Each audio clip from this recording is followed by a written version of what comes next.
Ja, hallo meine Lieben und willkommen zurück auf meinem Kanal. Bei mir wird es heute ein bisschen sommerlich, denn ich habe hier dieses wunderschöne Meeresbild von oben gemalt und da habe ich mich einfach so ein bisschen inspirieren lassen von den Sommergefühlen, die ich schon in mir habe, da ich mich wirklich sehr auf die warme Jahreszeit freue und ich musste einfach mal wieder das Meer malen. Das hat mich in den Fingern gejuckt und deswegen geht es jetzt hier erstmal los, indem ich die dunkleren Farben male. Ich zeichne mir hier auch die Linie vor, wo ich das Meer enden lassen möchte, also wo es in den Strand übergeht. Und ja, meine Intention war auf jeden Fall auch, dass ich sehr viele schöne Farbschattierungen hier mit einbringen möchte und das Ganze auch so ein bisschen realistisch gestalten will. Für die etwas kühleren und schattigeren Bereiche des Meeres habe ich hier so ein Pastelllila verwendet und für den Sand brauche ich auch auf jeden Fall dieses Apple Cinnamon von Sostrene Grene. Und dieser Übergang von Meer zu Strand ist ja auch immer so ein bisschen grünlich, weil da der Strand durchschimmert auf dem blauen Meer. Und da benutze ich auch gerne den Farbton Basil, auch von Sostrene Grene. Ich finde, das ist einfach ein wunderschöner Übergangston. Ich möchte mich übrigens auch nochmal bedanken bei allen neuen Abonnenten, die ich hier auf diesem Kanal dazu bekommen habe. Vielen herzlichen Dank dafür, für eure Unterstützung. Es freut mich einfach immens, dass ich so viele neue Abonnenten bekommen habe. Und auch vielen Dank für alle, die mir was gespendet haben, die mir einen netten Kommentar drunter geschrieben haben und natürlich auch meine Videos geliked und bis zum Ende geschaut haben. Das alles hilft mir auf jeden Fall total weiter hier mit meinem Kanal. Und wenn ihr mich unterstützen möchtet, dann könnt ihr das natürlich auch gerne tun, indem ihr mir eine Spende dalasst, bei PayPal zum Beispiel. Der Link ist in der Infobox. Genauso wie der Link zu meinem Etsy-Shop, also falls ihr eines meiner Bilder kaufen möchtet zum Beispiel, das ist alles verlinkt, da könnt ihr gerne mal vorbeischauen. Ich freue mich auf jeden Fall und jetzt geht es erstmal weiter mit dem Bild.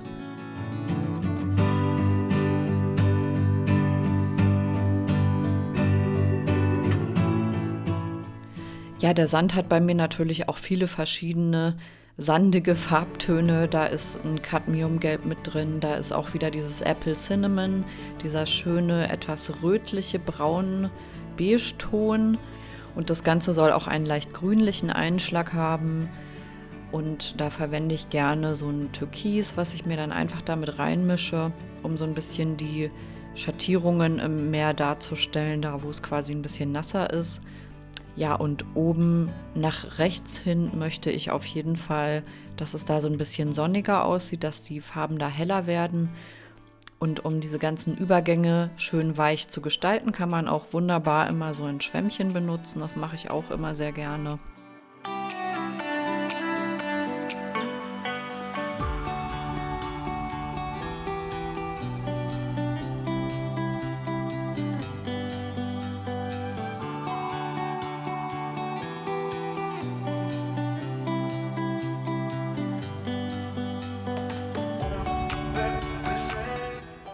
Ich arbeite das jetzt alles hier auch noch nass in nass ein, solange es noch geht, solange es noch nicht zu sehr angetrocknet ist. Manchmal stelle ich dann fest, dass es doch schon zu weit angetrocknet ist und dann kann ich die Farben nicht mehr so geschmeidig verteilen. Deswegen arbeite ich auch gerade etwas schnell, aber ich glaube, ich muss auch mal das zwischendurch komplett trocknen lassen, damit ich dann weiterarbeiten kann.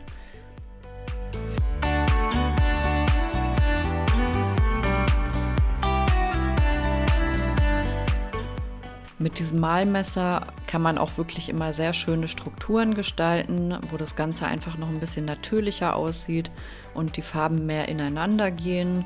Und ich finde die Effekte davon einfach immer wunderbar. Deswegen benutze ich das auch bei fast allen meiner Bilder. Und hier seht ihr auch, wie ich zum Beispiel dieses Sandbeige nochmal so ein bisschen weiter nach unten damit verteilen kann. Man kann die Farbe halt so ein bisschen runterziehen und einfach unten nochmal einarbeiten. Und da kann man so ein bisschen mitspielen, bis halt die Farbe irgendwann doch zu sehr getrocknet ist und man da einfach nicht mehr vorankommt. Dann bietet es sich, wie gesagt, auf jeden Fall an, dass man es mal zwischendurch trocknen lässt.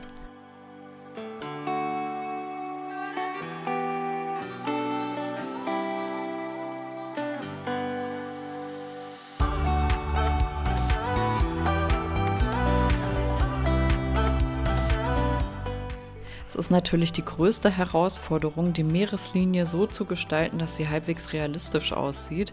Und da hilft einfach nur verblenden, verblenden, verblenden und immer eine weitere Schattierung heller gehen und die drumrum malen, damit die Kontraste nicht zu stark sind. Weil man darf nicht vergessen, es ist ja ein Bild von oben und man wird von oben keine scharfen Kontraste sehen können, sondern es ist so ein sanfter, fließender Übergang und es soll weich aussehen. Und deswegen nehme ich mir auch wirklich immer sehr viel Zeit, um gerade diese Meereslinie hier zu bearbeiten. Dass da die kühlen Farbschattierungen mit drin sind, aber halt auch so ein paar warme. Und das dauert halt einfach seine Zeit. Man muss geduldig sein bei sowas.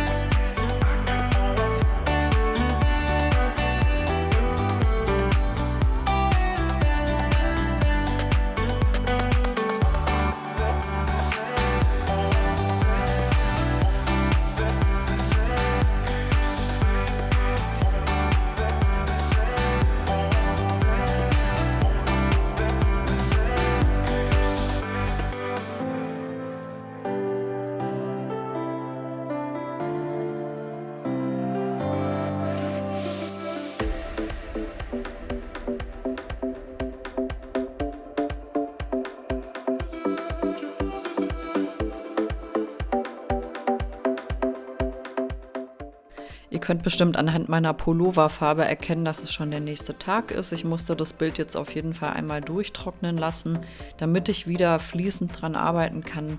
Weil wenn die Farben dann schon so halb eingetrocknet sind, dann ist da einfach nichts mehr Schönes mit zu gestalten. Da muss man erstmal warten und das trocknen lassen, bevor man dann wieder rangehen kann. Und hier zeichne ich auch schon mal so ein bisschen etwas intensiver die Meereslinie vor.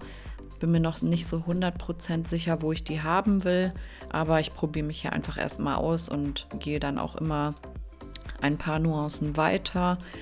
Ziehe auch diese sandigen Farbtöne so ein bisschen nach links rein, da wo eigentlich schon das Meer anfängt, weil man weiß ja, es ist, wenn man ins Meer reingeht, ist es ja am Anfang noch etwas seicht. Es ist ja noch nicht gleich so tief, dass man da in so tiefe Gewässer kommt, also in den meisten Fällen zumindest, sondern man geht ja erstmal auch auf Sand und das möchte ich halt hiermit auch nochmal darstellen, dass es halt immer ein Stück bläulicher wird und kühler von den Farbtönen, je weiter man nach links kommt und auch hier, desto dunkler es wird, desto tiefer ist das Wasser sozusagen.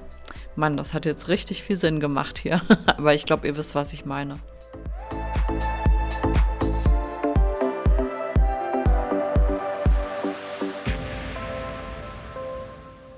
Auf dem Wasser selbst sind ja auch immer sehr viele Farbschattierungen. Das möchte ich in meinen Bildern auch mit rüberbringen. Und genauso auf dem Sand, da sind ja auch Reflexionen, einerseits von vielleicht nassen Stellen im Sand oder von der Sonne, die halt genau da drauf fallen. Und ich versuche das alles so vielschichtig wie möglich darzustellen und gebe mir da immer besonders viel Mühe, möglichst viele Farbnuancen mit einzubringen, damit das Ganze auch etwas realistischer aussieht.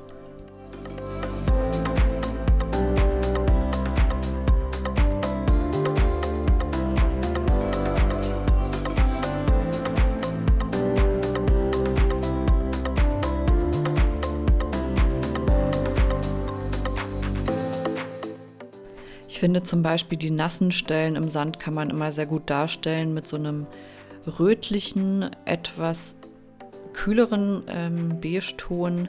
Und da hatte ich ja auch schon gesagt, da benutze ich dieses Apple Cinnamon sehr gerne. Man kann das aber auch selber zusammenmischen aus einem Cadmiumgelb und einem Magenta oder einem gebrannten Umber. Also das ist alles möglich. Diese ganzen Farben, die braucht man natürlich nicht fertig gemischt kaufen. Ich finde es natürlich sehr praktisch, deswegen kaufe ich die halt auch ganz gerne. Und man kann halt ja diese unterschiedlichen Schattierungen im Sand damit ganz gut hinkriegen, finde ich. Und deswegen, ja, geht nichts über vorgefertigte Farben.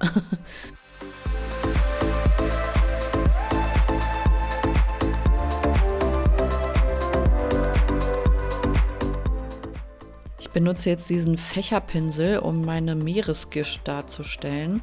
Und dafür verwende ich nicht nur ein reines Weiß, sondern ich mische mir verschiedene Töne an vorher. Ein etwas bläulicheres, gräulicheres Weiß was so ein bisschen dunkler ist und da kann ich dann immer so ein bisschen die Helligkeit aufbauen, weil es sind halt auch wieder diese Reflexionen auf dem Wasser, die sind nicht nur in einer Farbe immer, die sind in mehreren Farben und hier mische ich mir zum Beispiel auch wieder kühlere Farbtöne mit rein und diese sandigen und genauso sieht es halt auch aus bei bei dieser Meeresgischt, die da so auf dem Wasser rumschwimmt. Und dieses etwas gräulichere Beige bekomme ich zum Beispiel hin, indem ich Titanweiß nehme und mir da einfach nur eine Winzigkeit Ultramarinblau und gebranntes Umber reinmische. Und dann kann ich halt immer variieren, ne? So ein bisschen mehr, mal ein bisschen weniger. Dann mische ich noch Weiß dazu, dann habe ich es wieder ein bisschen heller. Also ihr wisst schon, was ich meine. Und wenn ich das Ganze wärmer haben möchte, kommt einfach noch ein bisschen Cadmiumgelb mit rein. Und so kann ich mir die Farben halt auch selber anmischen. Ich habe hier übrigens auch wieder mein Schwämmchen, was ich gerne benutze, um Übergänge zu gestalten, wenn ich die ein bisschen weicher haben möchte. Also wenn das wirklich so schwebend, wolkenartig sein soll und einen ganz soften Übergang haben will. Und hier male ich auch nochmal die rechte Seite etwas heller, weil mir da einfach noch ein bisschen die Strahlkraft gefehlt hat. Und falls ihr es auch gesehen habt, habt ihr sicherlich, wenn ihr dieses Video aufmerksam verfolgt, dann habe ich auf der linken Seite die dunklen Töne im Meer auch nochmal heller gemacht, weil mir irgendwie das ganze Bild so ein bisschen zu stark kontrastreich war und ich das so ein bisschen leichter, fluffiger haben wollte. Und so passiert es halt öfter mal bei Bildern, dass ich da einfach nochmal drüber male und das baut sich dann alles so aufeinander auf. Hier habe ich jetzt nochmal meinen Fächerpinsel, da bearbeite ich jetzt auch diese Gischt nochmal neu und wie man sehen kann, habe ich da auch ein paar hellere Farbtöne oben mit drauf für die Reflexionen des Himmels und fange auch hier schon an, die Meereslinie, wo sich das Wasser schäumt, zu malen.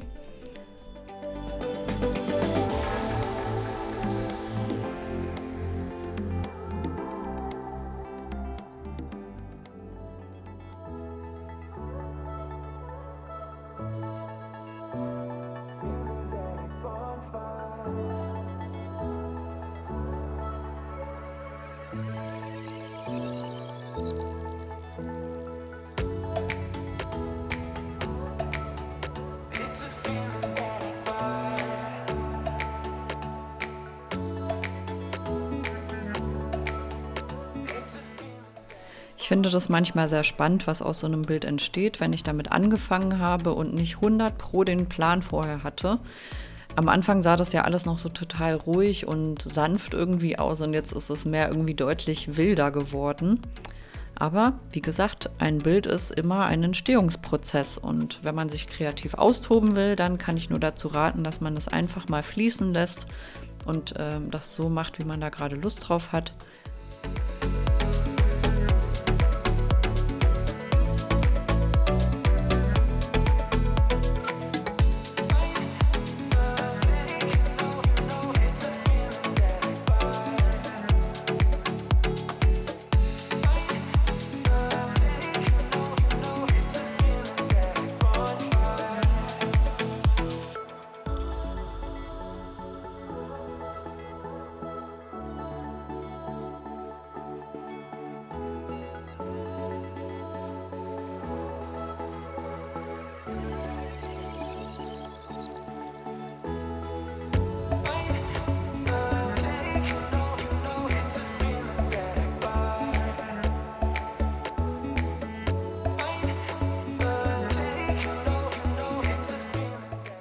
Ich mische mir jetzt hier auch nochmal einen Farbton für die Meeresgischt, weil ich die nochmal ein bisschen intensiver haben möchte.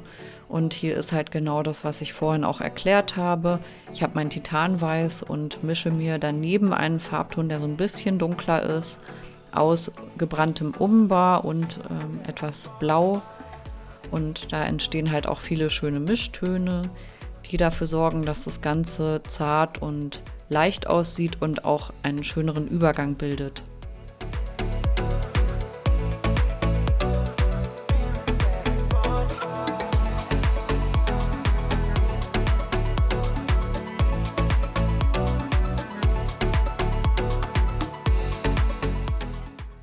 Und es ist jetzt auch schon wieder der nächste Tag. Ich kann ja auch immer nur so eine bestimmte Zeit daran arbeiten, weil die Farben sonst antrocknen und es dann einfach zu bröckelig wird irgendwann. Und da lohnt es sich dann nicht noch weiter reinzugehen. Deswegen mache ich das jetzt hier am nächsten Tag. Sind einfach immer so kleine Bereiche, die ich nochmal verändert haben möchte, denn ich bin Perfektionistin und ich kann einfach nichts dagegen machen. Aber auch ich bin irgendwann mal glücklich damit. Und das Bild hat jetzt für mich auch die perfekte Transparenz und auch so eine gewisse Leichtigkeit, dass ich sagen kann, okay, das ist jetzt wirklich fertig.